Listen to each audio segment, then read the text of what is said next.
Imagine the year is 2011 and you're looking through Crunchyroll and you stumble upon this insane looking anime called Toriko. The series revolves around a world where gourmet hunters battle massive creatures in order to harvest legendary ingredients. The art style screams classic shonen energy as it resembles series like Fist of the North Star, and the action sequences are insane. And before you know it, you're already 3 seasons deep wondering why more people aren't talking about this hidden gem of a series. Unfortunately, there is a troubled history behind the man who had created Toriko. This of course is the manga author Mitsutoshi Shimabukuro. He carries a secret which many Western fans had discovered many years after falling in love with Toriko.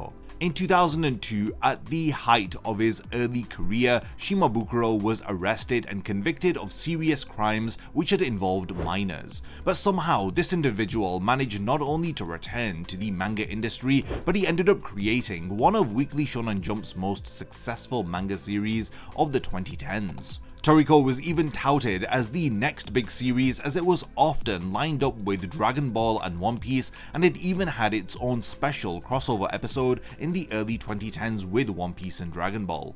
This story is pretty insane, as it's not just another controversial creator, it's about an industry which had allowed him to quietly come back, as well as international distributors who failed to mention the author's dark history. So yet again, this is another story of forgiveness versus accountability when it comes to an artist who has committed a serious crime.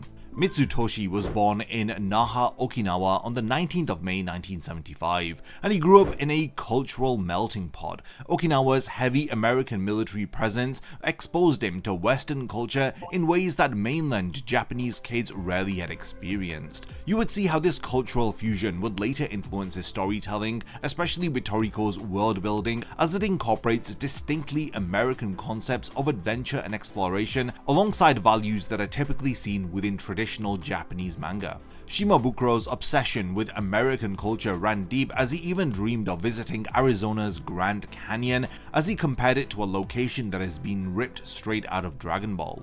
Mitsutoshi first professionally debuted in 1996 at the age of 21. He had launched straight into Weekly Shonen Jump with raw talent that had caught industry attention immediately. It wasn't until 1997's Sekimatsu leader Den Takeshi that transformed him from a promising newcomer to a rising manga star. Leader Den Takeshi followed an elementary school student determined to become a leader like his deceased father. This was a pretty innocent premise, but Shimabukuro's execution demonstrated sophisticated understanding of both comedic timing and emotional storytelling. This manga earned him quite a lot of attention, as he received the Akatsuka Award for Best New Manga Writer for his first year of serialization. Then came the big award, as he was presented with the 2001 Shogakukan Manga Award for Children's Manga. Shimabukuro received institutional validation from Japan's oldest and most prestigious manga awards system. At the young age of 26, he had achieved what most creators would spend decades pursuing.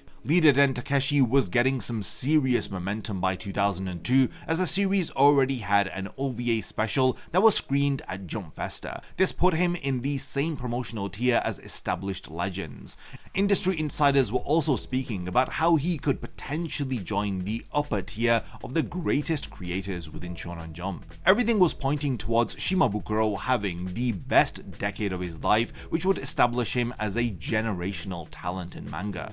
But unfortunately, on the 7th of August 2002, in Kanagawa Prefecture, the police executed an arrest warrant that would shatter Shimabukuro's ascending career. The charge had centered around events that had taken place on the 12th of November 2001, when the then 26-year-old had engaged with a 16-year-old high school student through an online meeting platform.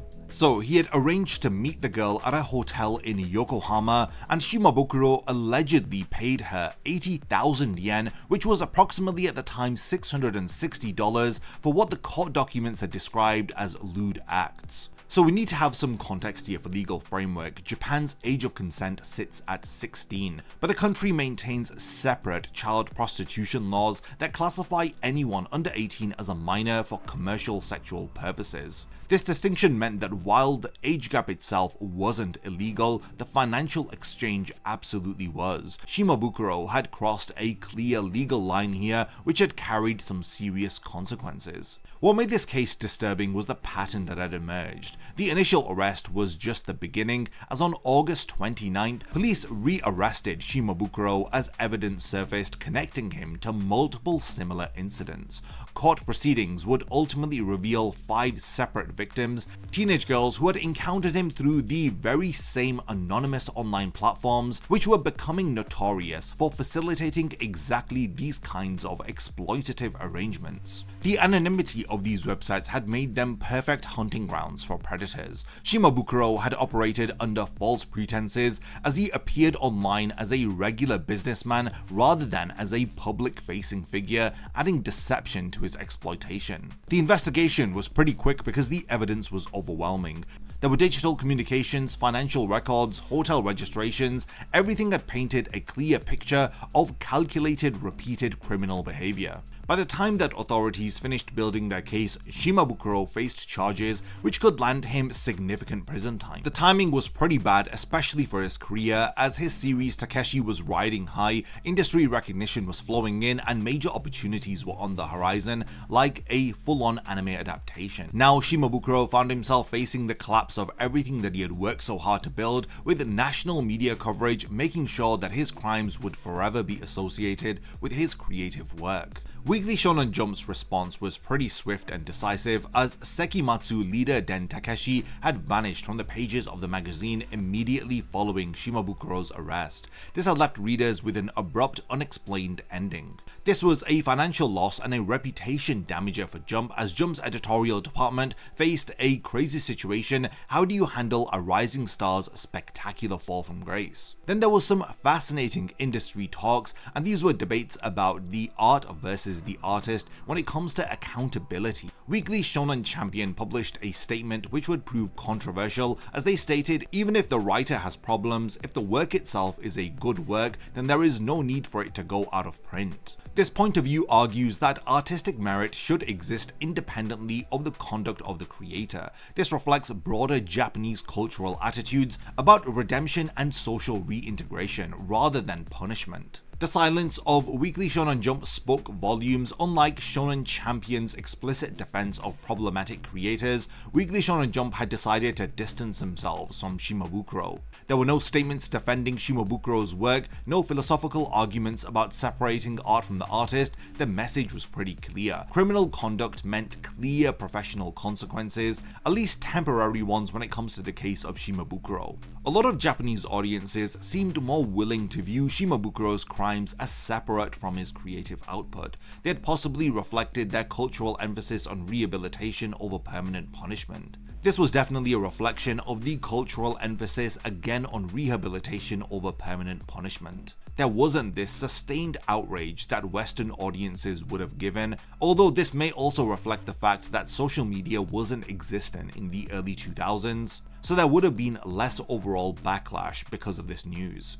On the 29th of October 2002, a judge had delivered a sentence that surprised many people, as Shimabukuro was given 2 years in prison and this was suspended for 4 years. This meant that Shimabukuro would serve no actual jail time unless he committed additional crimes during that 4-year probationary period. For charges involving multiple minors and commercial sexual exploitation, the punishment seemed remarkably lenient. This reflects issues with the Japanese criminal system, as most first-time offenders often receive suspended sentences, especially if they express genuine remorse and they demonstrate understanding of the severity of their crimes. The judge had likely considered Shimabukuro's cooperation with the investigation, his public acknowledgement of wrongdoing, and the absence of any prior criminal history. Similar charges in the West could result in mandatory prison time, as well as registration on a sex offenders list and permanent restrictions on working with minors or in child-focused industries. Oda's actual statements following the arrest of Mitsutoshi state that sure, what the public says is right, but the way that people bare their fangs the moment that someone's status changes is what scares him the most. This was from Weekly Shonen Jump 2002 issue number 40. There was also this rumor stating that Oda had supported Mitsutoshi by stating that he didn't partake in prostitution as he was just doing kroki, which is sketching sessions for nude models. This rumor is unfounded as nothing can be seen to verify where this had actually come from the Japanese web. These do appear to be rumors that started in Korea and not Japan, and it was spread widely amongst Korean manga fans and websites, as there's no Japanese source supporting the claim that Oda had ever defended Shimabukuro by saying that he was just doing nude model sketching. Shimabukuro had eventually returned to creating manga in 2004 with his series Ring, which had debuted within Super Jump magazine, which is a bit of a downgrade from his previous serialization in Weekly Shonen Jump. Ring was a sports comedy manga which avoided any content which might remind audiences of the author's criminal history. In 2005, a decision was made to briefly revive Sekimatsu leader Den Takeshi in Super Jump, as the series was published with the subtitle Kanketsu Hen, which is the final chapter. Shimabukuro wanted to provide closure for the series while testing audience reactions to his most successful pre-arrest work. The positive reception behind the revival of his successful manga work has suggested that enough time had passed that some of the audience would have definitely forgiven him by now. 2008 marked Shimabukuro's return to Weekly Shonen Jump with the series Toriko, and this would become one of the magazine's biggest series of the decade. Toriko combined battle manga excitement and food culture fascination, creating something that had never been seen before in Jump. Within a year, Toriko had entered Jump's top-selling titles, proving that Shimabukuro's creative instincts remained sharp after all of this time. The world building of Toriko was exceptional, as it involved a planet divided between the familiar human world and the dangerous gourmet world, complete with intricate power systems, capture level rankings, and culinary philosophy which elevated beyond sustenance to spiritual significance. An anime adaptation of Toriko was created by Toei Animation, and it ran from 2011 to 2014 as it cemented Toriko's mainstream success. Toriko gained a lot of international attention as it was streaming on Crunchyroll, and it eventually received a dub by Funimation, and the manga was being published in English by Viz Media. Neither did Viz Media or Funimation reveal to audiences about the criminal history of Shimabukuro.